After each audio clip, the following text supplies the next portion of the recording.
This is lesson 4.6 on arithmetic sequences. The essential question here is, how can you use an arithmetic sequence to describe a pattern?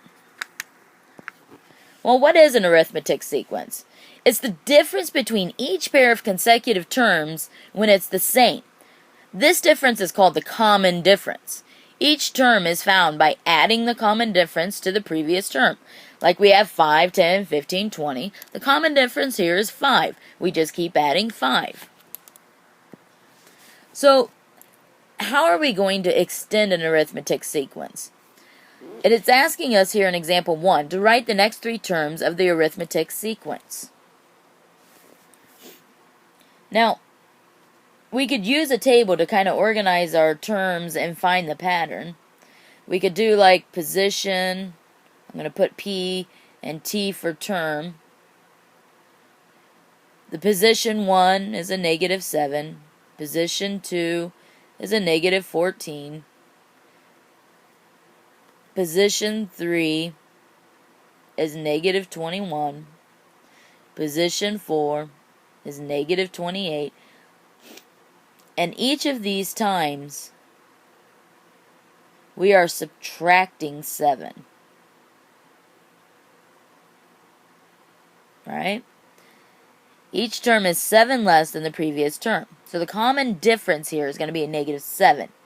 So, to find our next terms, let me extend our chart here. Our 5th, 6th, and 7th that our question's asking for here. All we got to do is subtract 7 again. And we'll get negative 35. Subtract 7 from that one and we'll get negative 42. And again subtract 7 and we get negative 49. So that's how you could find the next terms in an arithmetic sequence. Now what about graphing an arithmetic sequence? To graph a sequence, we're going to let the terms position, the number n in the sequence, be the x value. And then the term, which we kind of note as a sub n, is corresponding y value. So then you're going to just plot it as n, a sub n. So in example 2 here, we're asked to graph the arithmetic sequence for 8, 12, 6. What do you notice here? So I went ahead and made a chart here. We've got position 1 is 4, 2 is 8, 3 is 12, 4 is 16. And I'm just going to go ahead and plot those points. So I've got 1, 4, 2, 8, 3, 12, and 4, 16. Sorry, I know they're not quite right on the grid there. But what do you notice here? They form a line. The points lie on a line, a linear line. So now how about identifying an arithmetic sequence from a graph? So you're going to have a graph here like I do. It's given here. And it's asking, does this graph represent an arithmetic sequence? Explain why it does or why it doesn't. Well, one way we could do this is we could make a table to help organize the ordered pairs and determine whether there is a common difference. So let's look at our n position and our term, the a of n. So position 1 is 15, 2 is 12, 3 is 9, and 4 is 6.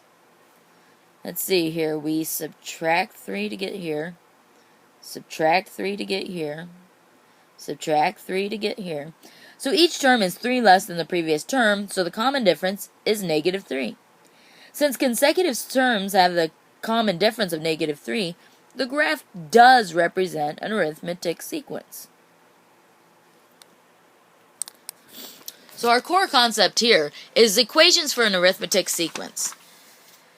Now, if we let a sub n be the nth term, meaning like way down the line if we wanted, of an arithmetic sequence, with the first term being a sub 1, and common difference D. Remember that common difference we just found? The nth term is given by this equation. So how can we use that? In example 4 here, we're finding the nth term of an arithmetic sequence. So first off, we're going to be using that formula. I'm just going to write it down here for you. A sub n is going to equal A1, which is our first term, plus the number minus 1 times that common difference. Horrible D's I'm making. There we go. So in this particular problem, we have A of n. Our first term is right here, 14, so we're going to plug that in, plus our n minus 1. And then we're going to look at what our common difference is we subtract 3 each time. So our common difference is negative 3. So if we simplify and kind of distribute our terms, we're going to get A of n equals negative 3n plus 17. That's when simplified, doing our distribution and everything. So now we have our equation. Now that we have our equation, we can find any number in that sequence we want to. So if I wanted to find A of 50, all I would do is plug 50 in right here for this n, plus 17. So A of 50 would be negative 150 plus 17, which is going to give us a negative 133. Now, how are we going to do this writing real-life functions? Now, how about an online bidding for a purse increases by $5 for each bid after the $60 initial bid?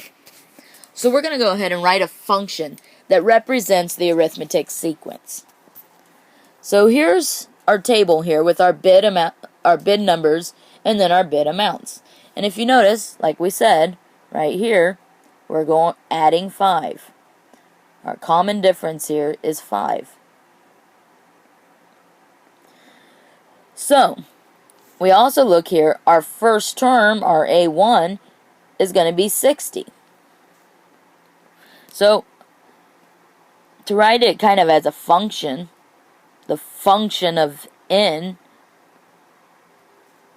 is going to be equal to my A1, which is 60, plus my n minus 1 times my common difference, which is a positive 5 now. If I go ahead and distribute and combine like terms, I'm going to leave it in function notation here, you're going to get 5n plus 55. So that's going to be our function for that arithmetic sequence. Well, part B here is asking us to make a table, then plot the ordered pairs. Well, I went ahead and already put the table here. We've got 160, 265, 370, and 475. I'm going to go ahead and plot those points. If you notice, again, if I'm plotting these points, I've got a line. It's forming that linear function here. It's just making a line as we go up. Now, part C here is asking us to use the function to find the value of n for which f of n equals 105.